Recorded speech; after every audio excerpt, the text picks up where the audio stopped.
Saludos. Hoy vengo con una historia sobre los Habsburgo españoles. Todos sabemos que es un cuento triste y con moraleja.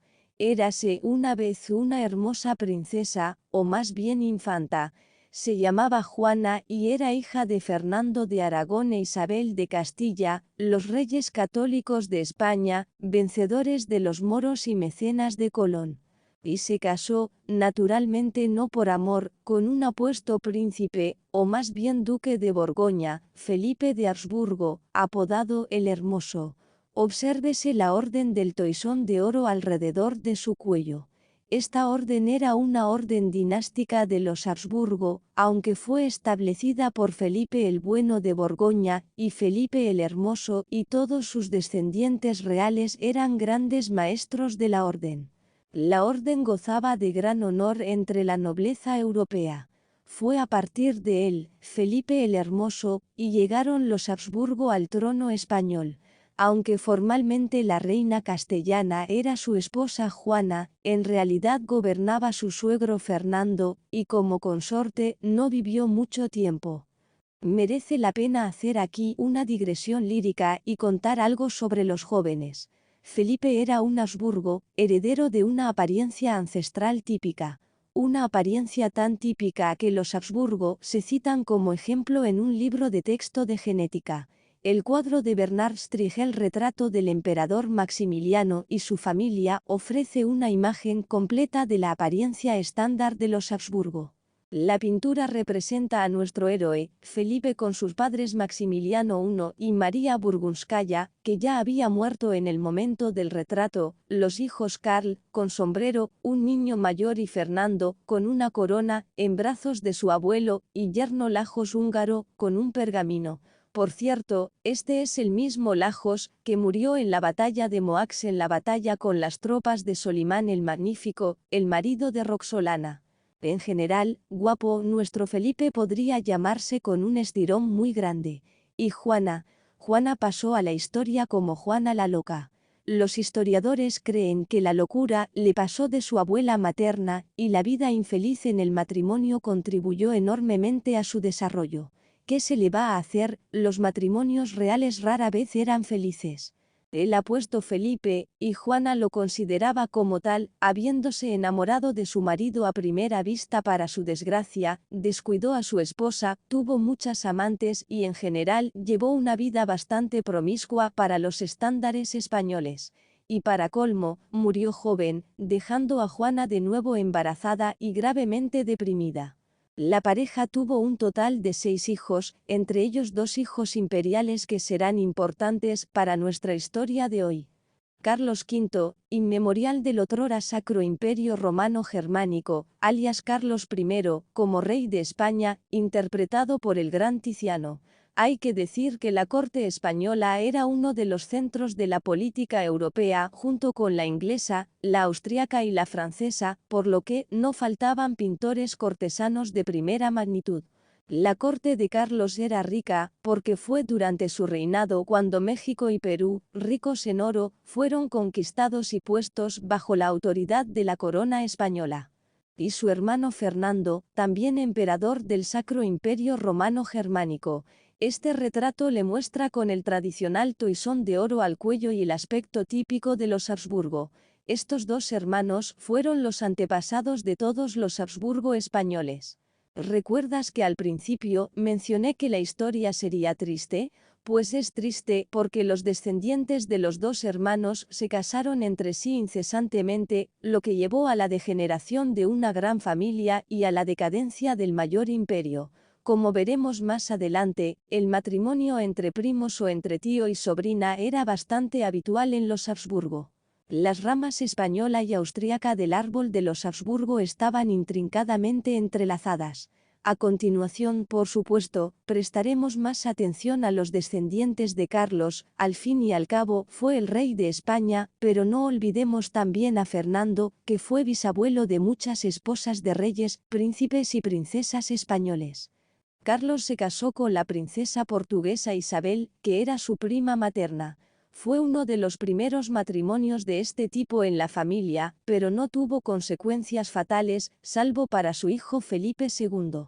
Felipe anexionó Portugal, llevó a cabo una activa política exterior y, en ocasiones, luchó con éxito contra los turcos. Sin embargo, es más conocido por perder la Armada Invencible frente a las costas inglesas y oprimir al pueblo de los Países Bajos. Además, Filipinas fue bautizada en su honor. Felipe no tuvo suerte con las mujeres, ya que se casó 4 veces y sobrevivió a las 4 esposas. Para empezar, se casó con una infanta portuguesa que era su prima, María Manuela, según la tradición familiar, igual que su padre. María no vivió mucho, pero dio a Felipe un hijo, Carlos. ¿Recuerdan la ópera Don Carlos, en la que el príncipe es retratado como apuesto, heroico y casi revolucionario? Debo decepcionarle, el infante Don Carlos de la vida real no era ni heroico ni guapo. Desgraciadamente, afectado por 2 generaciones de matrimonios cercanos, el príncipe era débil de cuerpo y, por decirlo suavemente, no del todo normal mentalmente. Tras la prematura muerte de su primera esposa, y con un heredero poco favorable, Felipe II se casa con una pariente más lejana, María Tudor de Inglaterra, la misma que fue apodada la católica o sangrienta, hija de Enrique VIII. María era 12 años mayor que su marido, Felipe no le tenía cariño a su esposa e intentaba pasar el menor tiempo posible en Inglaterra, más aún porque los ingleses no tenían piedad de los españoles. Tras la muerte de María 4 años después del matrimonio, Felipe intentó casarse con su hermanastra Isabel I, la siguiente reina de Inglaterra, pero fue rechazado. Felipe decidió casarse con Isabel de Valois, hija de Enrique II y Catalina de Médicis. Si estaba emparentada con él, era muy lejana. Vivió en armonía con ella durante casi 10 años, tuvo 2 hijas y aún tenía como heredero al medio loco Don Carlos. Heredero loco o no, era necesario casarse con él, pues no había otro. Como novia de Carlos, Felipe había emparejado a su sobrina Ana de Austria, hija de su propia hermana y pariente algo más lejana. Pero de repente, ese mismo año, mueren tanto don Carlos como la reina Isabel, dejando a Felipe II viudo inconsolable y sin heredero varón. Tras un año de duelo, Felipe se casa con la prometida de su hijo y su propia sobrina, Ana. Por extraño que parezca, la extravagante estrategia dio el resultado deseado, la pareja tuvo un heredero, el futuro rey Felipe III. Aquí está, Felipe III en un retrato de Juan Pantoja de la Cruz. Bajo su reinado, la corona española inició un marcado declive debido a la política imprudente y fanática del rey en materia de religión. Hay una anécdota histórica sobre él según la cual el rey murió quemándose junto a la chimenea porque el único grande que tenía derecho a mover la silla real estaba ausente y no pudo cumplir con sus obligaciones a tiempo. Por buena tradición se casó con su pariente austriaca Marguerite. La pareja tuvo una familia numerosa y no faltaron herederos. Una de las hijas fue Ana de Austria, aunque debería haber sido española, pero así pasó a la historia, la esposa de Luis XIII de Francia, por cuyos colgantes y honor nos preocupa la lectura de los 3 mosqueteros. Pues bien, el trono español fue heredado por otro Felipe, el hermano menor de Ana, Felipe IV. Se casó 2 veces, la primera con Isabel de Borbón, que le dio muchos hijos, entre ellos el heredero Baltasar Carlos. Pero la historia decidió repetirse. El rey viudo perdió un heredero, y el heredero se quedó con una prima, novia inconsolable. Felipe sabía lo que hacían los Habsburgo españoles en estos casos y se casó con su sobrina, Mariana de Austria.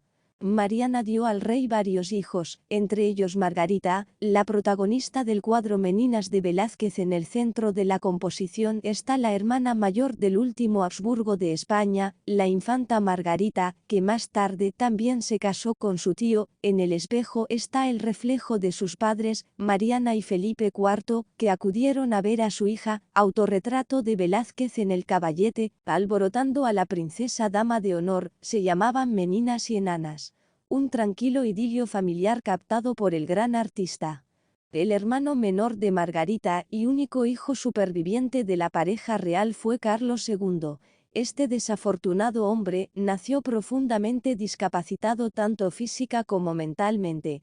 Huérfano desde temprana edad, ocupó formalmente el trono, pero fue gobernado para él por su madre y consejeros elegidos. A pesar de su mala salud, el pobre Carlos vivió 39 años, bastante tiempo para un inválido de la época.